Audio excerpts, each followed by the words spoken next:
After 6 years in California, Maggie was surprised. She didn't expect to feel so charmed by the beach. Surprise was an all-too-familiar feeling for Maggie these days, though. Recently, it seemed all her would-be plans had stood up and flung themselves out the window, leaving rushing emotions in their wake. She rotated between bemusement and bewilderment, shock and fear, and hope and panic. But Maggie was a writer, a master of spin, so the word she chose to encapsulate it all was simply surprise. It had a better ring to it.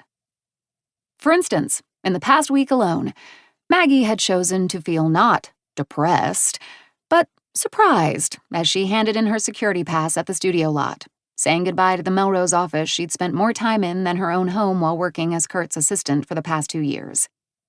She was not ashamed, but surprised as she packed up her month-to-month rental in Los Feliz afterward, throwing what few belongings she had into cardboard boxes and old suitcases, loading the luggage into the trunk of her bright blue Ford Escape.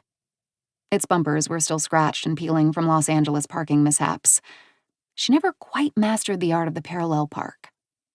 Maggie was surprised, and definitely not regretful, as she pulled out of her driveway for the last time and made her way onto the darkened highway headed east, leaving visions of movie-making glory in her rear view for good, like roadkill on the 405.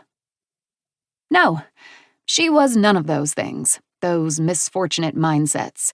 She couldn't be. She was simply surprised.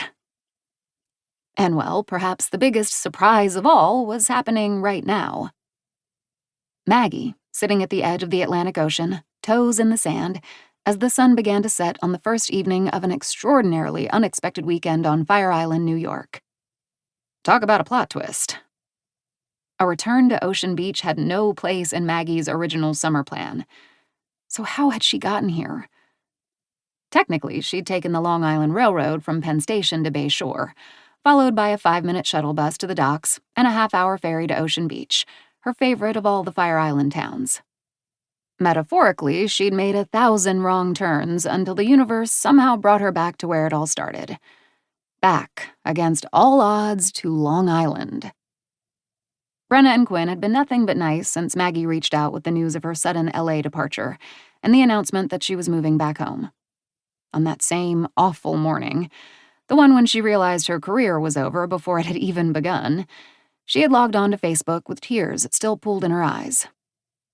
Like kismet, she saw that Brenna and Quinn had posted with a crowdsourced plea for a subletter to fill the vacant space in their Murray Hill apartment. ASAP, ASAP, the status had read. The post felt like a billboard for Maggie to follow. She brushed off their numbers in her phone contacts, and within hours, a subletting arrangement was formalized. To New York she'd go.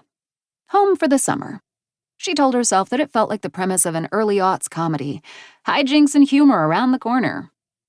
It was a classic rewrite, something Maggie had found herself doing since her teenage years, back when disappointment had started to take permanent root on her parents' faces.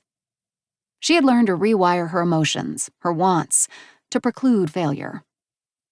Maybe because she had grown up on movies, had practically been raised by love stories like When Harry Met Sally and Sleepless in Seattle, Maggie developed what seemed to be a perpetual predilection for happy endings, even if it meant reframing the plotline completely.